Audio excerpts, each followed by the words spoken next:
friends, it's Miss B. I found this book and I thought, wow, this would be a really great book to read during Zoo Week. Can you look at the cover and figure out why?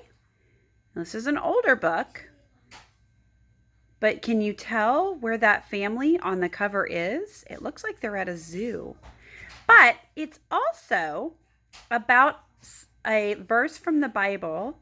It's from Psalm 84.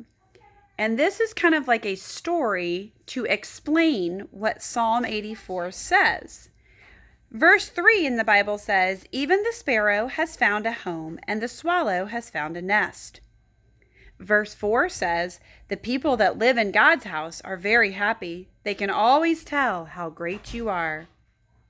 And that made me think that God's love is like a hug that's always with you.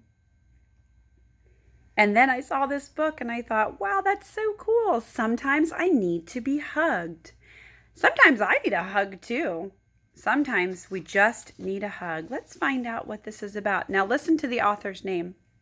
The author, the one who wrote the story, is Elspeth Campbell Murphy, and it was illustrated by Jane Nelson. Some of the pictures are in color. Look, it looks like a petting zoo, doesn't it? And some of them are in black and white. It's like a pencil drawing. You know what, God? Today I saw a sparrow flying to the top of our house with a caterpillar in her beak. Dad says there's a nest up there for her babies.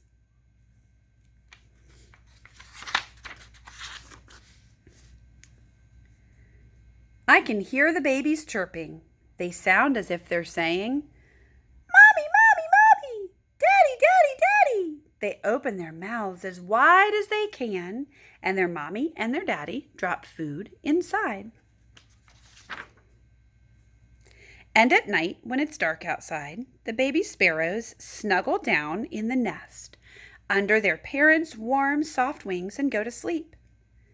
Look at, just like this little guy is getting tucked in his warm, soft covers. He's dreaming about the birds.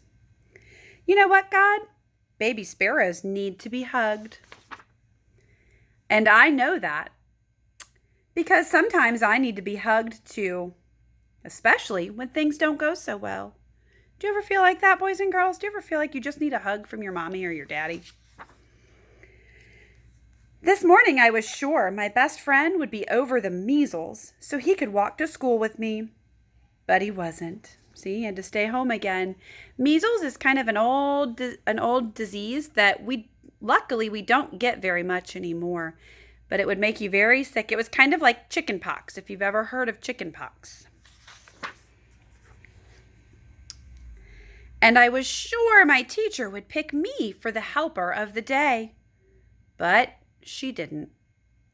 And I didn't think that I would spill a whole jar of paint. Uh-oh. But I did. Oh, it sounds like he's not having a great day. I told my mom all about it when I got home. She put her arms around me and said, "Cheer up, honey. Tomorrow is another day." Suddenly, I didn't feel so tired anymore, and I knew everything was going to be all right. And that's the way I feel when I remember how much you love me. For you are my God. You give me strength when I'm sad and tired. You're as soothing as rain on a hot, dusty day. I would rather have one day with you than 1,000 days without you. I'd rather hold a door open for someone, like my dad when he's got too many things to carry, than show off by doing something that makes you sad. For you are my God.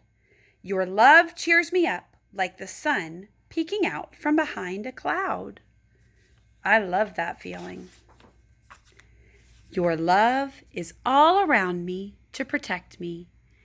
It makes me feel like a baby sparrow, warm and safe and happy. The end. I hope you enjoyed that book, boys and girls. Try to think about a time today that you feel God's love all around you.